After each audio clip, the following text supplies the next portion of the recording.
दोस्तों नमस्कार। मैं ज्योतिषाचार्य डी शास्त्री और आपके अपने YouTube चैनल नक्षत्र एस्ट्रो वर्ल्ड में मैं आप सभी का सादर अभिवादन करता हूं। दोस्तों वर्ष 2025 आधा समय निकल चुका है, 6 महीने निकल चुके हैं। अब आने वाले 6 महीने जुलाई से लेकर दिसंबर 2025 ये कुंभ राशि वाले जातकों के लिए कैसे रहेंगे, क्या विशेष फलाफल होगा कुंभ राशि वाले जातकों के लिए आने वाले 6 महीनों में जुलाई से लेकर दिसंबर 2025, इस वीडियो में हम जानने वाले हैं और समझने वाले हैं। दोस्तों ये जो ज्योतिष का कार्यक्रम है, ये जो राशिफल है, आपकी जन्म की राशि चंद्र राशि पर आधारित है, यानी गोचर पर आधारित है। लेकिन अगर आपको अपना लग्न पता है, आपके पास अपनी जन्म कुंडली बनी हुई है, तो इस राशिफल को आप अपनी लग्न राशि के अनुसार भी देख सकते हैं।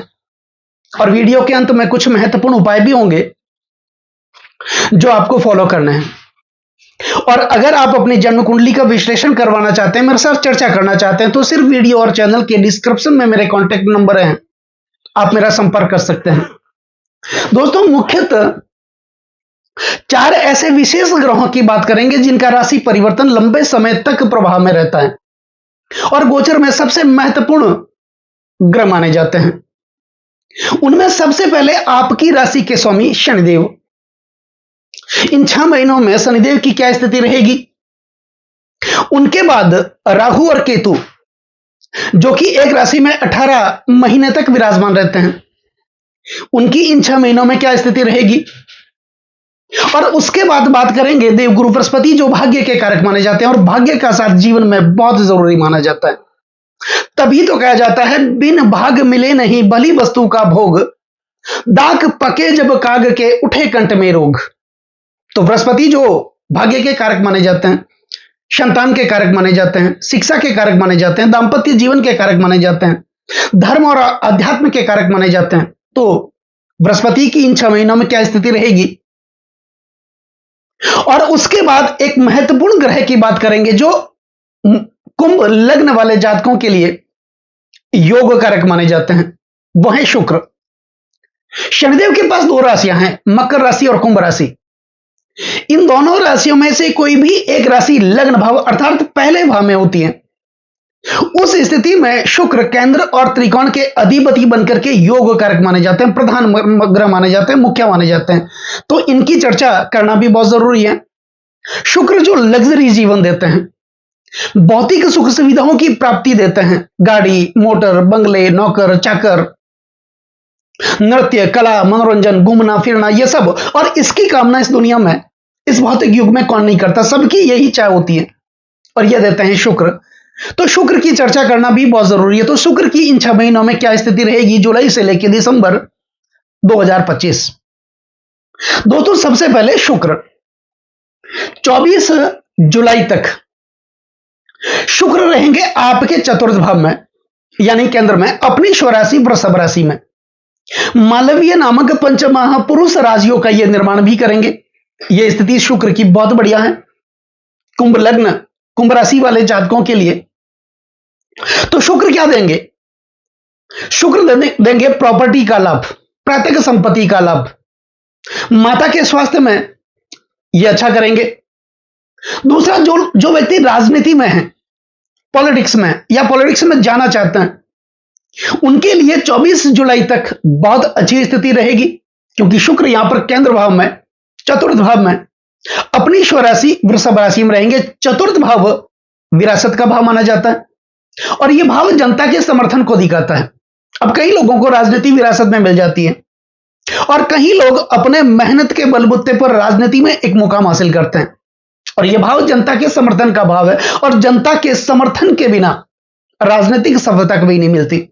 तो 24 जुलाई तक शुक्र की स्थिति बहुत रहेगी, बहुत अच्छी रहेगी। 24 जुलाई के बाद शुक्र रहेंगे मिथुन राशि में, यानी पंचम भाव में।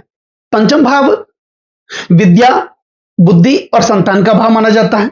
यह भाव प्रणय संबंधों का भाव माना जाता है, प्रेम प्यार का भाव माना जाता है, शिक्षा का भाव माना जाता है, संचित कर्म का भाव माना जाता है, आकस्मिक धन प्राप्ति का भाव माना जाता है। तो निश्चित तौर पर 24 जुलाई के बाद जब शुक्र आपके पंचम भाव में आएंगे तो शिक्षा के क्षेत्र में, ज्ञान के क्षेत्र में ये आपके लिए बहुत अच्छी स्थिति उत्पन्न करेंगे। दूसरा, जो व्यक्ति अविवाहित हैं तो विवाह के प्रस्ताव भी आएंगे। जो लोग प्रेम संबंधों में बंधे हुए हैं वो प्रेम शादी में बदलेगा, या आपको किसी से प्रेम भी हो सकता है। दूसरा, आकस्मिक धन की प्राप्ति होगी। जो पैसे फंसे हुए थे वो पैसे फिर से आपके पास आने की प्रबल संभावना यहां पर बन रही है। तो शुक्र की स्थिति 24 जुलाई से लेकर 19 अगस्त तक बहुत अच्छी रहेगी, क्योंकि शुक्र आपके पंचम भाव में रहेंगे। तो 19 अगस्त के बाद शुक्र आएंगे आपके छठे भाव में, कर्क राशि में।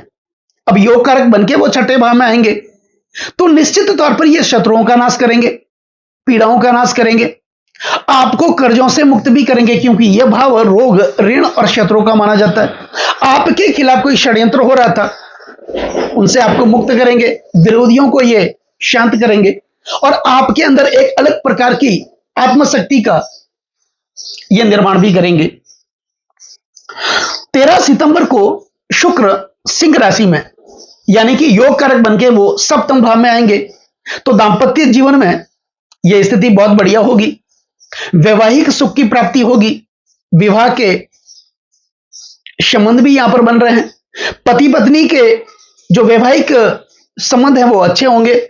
दूसरा, सप्तम भाव दशम से दशम होने के कारण आपके कार्य क्षेत्र का भाव है, रोजगार का भाव है। तो निश्चित तौर पर 13 सितंबर को जब शुक्र आपके सप्तम भाव में आएंगे तो आपके कार्य क्षेत्र में उन्नति देखने को मिलेगी, आप कर्जों से मुक्त होंगे, आपकी आर्थिक स्थिति अच्छी होगी, आपको कोई नया इंक्रीमेंट भी मिल सकता है, पदोन्नति मिल सकती है, प्रमोशन मिल सकता है, आपको कोई नई जिम्मेदारी दी जा सकती है और आप अपनी जिम्मेदारी को तय समय पर पूरा करते हुए मान सम्मान पद प्रतिष्ठा की आप प्राप्ति करेंगे। तो 8 अक्टूबर को शुक्र आएंगे आपके अष्टम भाव में योग कारक बनके। अष्टम भाव प्राप्ति का, परिवर्तन का भाव माना जाता है। तो निश्चित तौर पर आपके जीवन में इन 6 महीनों में यानी 8 अक्टूबर के बाद कोई नई प्राप्ति, नया प्रमोशन ये आपको मिल सकता है। दूसरा, यह भाव आध्यात्म का भाव माना जाता है, वैराग्य का भाव माना जाता है। तो धर्म के प्रति आपकी रुचि बढ़ेगी।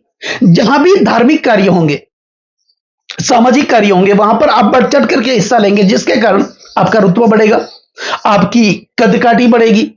तो यह स्थिति रहेगी।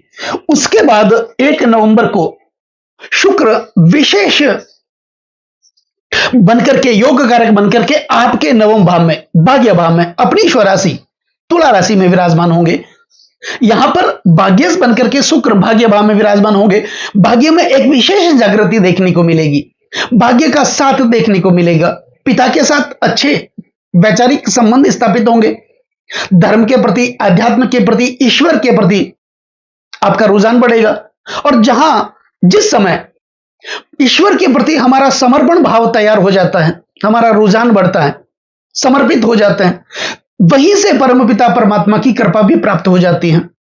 तो रोजगार के नए नए अवसर भी प्राप्त होंगे, आय के नए नए स्रोत आपके लिए उत्पन्न होंगे, इनकम के नए नए साधन आपके लिए विकसित होंगे। तो यह रहेगी इन 6 महीनों में शुक्र की स्थिति। अब बात करते हैं आपके राशि के स्वामी, लग्न के स्वामी। अगर आप अपने ये जो राशिफल है आप अपनी लग्न राशि के अनुसार देख रहे हैं तो लग्नेश बनते हैं शनिदेव। और शनिदेव हालांकि 2.5 साल तक ये आपके धन, कुटुंब और वाणी का भाव, द्वितीय भाव और मीन राशि, बृहस्पति की राशि में ये विराजमान रहेंगे। 29 मार्च 2025 को शनिदेव ने राशि परिवर्तन किया था और ये कुंभ राशि, अपनी मूल त्रिकोण राशि कुंभ राशि से निकल करके, लग्न भाव से निकल करके ये आपके धन, कुटुंब और वाणी का भाव यानी द्वितीय भाव में विराजमान हुए। 7.5 का ये तीसरा चरण आपके लिए है। शनि अभी आपके पैरों पर चल रहे हैं जाते हुए। हालांकि ये आपको भाग दौड़ तो करवाएंगे, मेहनत करवाएंगे, आपको चैन से बैठने ही नहीं देंगे। कब तक? जब तक आप अपने लक्ष्य को प्राप्त नहीं कर लेते। तो यहां पर ये उकसाएंगे आपको कुछ बड़ा करने के लिए, आगे बढ़ने के लिए, तनतोड़ मेहनत करने के लिए। तो शनिदेव इन 6 महीनों में आपके धन भाव में विराजमान रहेंगे।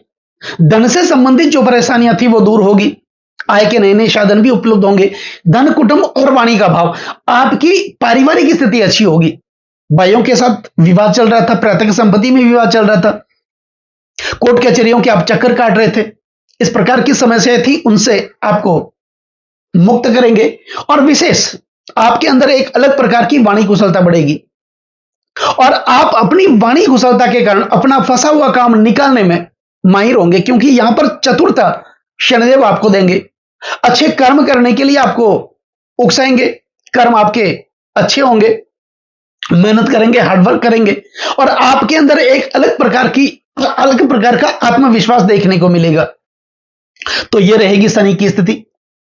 अब राहु, हालांकि कुंभ राशि में, शनिदेव की राशि में राहु और शनिदेव का मित्रवत संबंध भी है और लग्नस्थ राहु जातक को दृढ़ निश्चय बनाता है, प्रबल इच्छा शक्ति का धनी बनाता है, लेकिन साथ में स्वार्थी भी बनाता है। अब स्वार्थ इस भौतिक युग में किसको नहीं है? पूरी दुनिया स्वार्थ पर टिकी हुई है। तो यहां पर राहु स्वार्थी तो बनाता ही है, लेकिन दृढ़ इच्छा शक्ति का धनी बनाता है। तो आपके अंदर एक अलग प्रकार का जज्बा, जुनून देखने को मिलेगा। आप कोई ना कोई कार्य करके आगे बढ़ने का प्रयास करेंगे। शाम दाम दंड भेद चाहे कुछ भी हो जाए, मुझे वो चीज प्राप्त करनी है तो करनी है, ऐसी प्रबल इच्छा शक्ति ये आपको राहु देंगे, क्योंकि लग्नस्थ राहु की स्थिति और वो भी कुंभ राशि में ये अच्छी मानी जाती है। अब केतु आपके सप्तम भाव में विराजमान रहेंगे। तो गृहस्थ जीवन में हालांकि देखा जाए तो स्थिति अच्छी है, फिर भी पति पत्नी को एक दूसरे की भावनाओं की कद्र करते हुए आगे बढ़ना है। अगर कोई ईगो की समस्या है, अपने आप को ही बड़ा दिखाने की समस्या है, तो इनको छोड़ दे। किसी के उकसावे में ना आए, किसी के कहने में ना आए, क्योंकि यहां पर अगर आप किसी के कहने में आ गए तो लोग आपको दांपत्य जीवन में भड़का सकते हैं और आपके वैवाहिक संबंध खराब हो सकते हैं। तो इस प्रकार की कोई स्थिति बन रही है तो उससे आप सजग हो जाएं। अब देव गुरु बृहस्पति आपके पंचम भाव में 15 मई को इन्होंने राशि परिवर्तन किया था। आपके पंचम भाव में ये शुक्र की राशि वृषभ राशि से निकल करके बुध की राशि में विराजमान हुए। तो पंचम भाव के कारक बृहस्पति बनते हैं और बृहस्पति पंचम भाव में ही विराजमान रहेंगे। तो निश्चित तौर पर आपकी संतान के लिए या फिर आप शिक्षा ग्रहण कर रहे हैं, आप विद्यार्थी हैं, तो आपके लिए ज्ञान के क्षेत्र में, शिक्षा के क्षेत्र में उन्नति देखने को मिलेगी। और यदि आपके बच्चे शिक्षा ग्रहण कर रहे हैं, अध्ययनरत हैं, उनके लिए यह स्थिति बहुत बढ़िया है। अगर आप अपने बच्चे को हायर एजुकेशन के लिए, उच्च शिक्षा के लिए अगर बाहर भेजना चाहते हैं, विदेश भेजना चाहते हैं, तो यह स्थिति इन 6 महीनों में बहुत अच्छी देखने को मिलेगी। तो दोस्तों, यह रहेगी कुंभ राशि, कुंभ लग्न वाले जातकों के लिए आने वाले 6 महीनों की स्थिति, यानी जुलाई से लेकर दिसंबर 2025। तो काफी महत्वपूर्ण रहेगा आपके लिए, कहीं कोई डरने की जरूरत नहीं है। अब बात करते हैं कुछ विशेष उपायों की। तो उपाय में क्या करना है? शनिदेव को प्रसन्न करने के लिए विशेष उपाय करना है इन 6 महीनों में। शनिदेव के पौराणिक मंत्र, शनिदेव के गायत्री मंत्र, ओम कृष्णागाय विद्महे रवि पुत्राय धीमहि तन्नो शनि प्रचोदयात्, इस मंत्र का नियमित आपको उच्चारण करना है। दशरथ कृत शनि स्तोत्र का पाठ अगर आप कर सकते हैं तो यह आपको जरूर करना है। शनिदेव के पौराणिक मंत्र, नीला जन्म समाभासम रवि पुत्रम यमागर्जम छाया मार्तंड संभूतम तम नमामि शनिचरम, इस मंत्र का आपको उच्चारण करना है। ओम प्राम प्रीम प्रोस शनिचराय नमः, इस मंत्र का भी आपको नियमित उच्चारण करना है। और छाया पात्र का दान जरूर आपको करना है। शनिवार के दिन संध्या काल के समय मिट्टी का दीपक लेकर के आप पीपल का जहां भी वृक्ष हो वहां पर जाएं, सरसों का तेल लेकर के जाएं, उस मिट्टी के दीपक में सरसों का तेल डालें, अपना मुख देख, जलाना नहीं, अपना मुख देखना है और देख करके पीपल का जो वृक्ष होता है उसकी जड़ के पास आप संध्या काल के समय शनिवार के दिन रख करके आ जाना है। रखने के बाद जब आप निकलते हैं तो 21 कदम तक पीछे मुड़ के आपको वापस नहीं देखना है। बस ये उपाय आपको करना है। शनिदेव की कृपा आप लोगों पर हमेशा बनी रहेगी। तो दोस्तों, कैसा लगा ये वीडियो अगर आपको अच्छा लगा हो, मेरा समझाना आपको अच्छा लगा हो, समझाने का तरीका अगर आपको सार्थक लगा हो, तो इस वीडियो को आप आगे से आगे शेयर जरूर करें।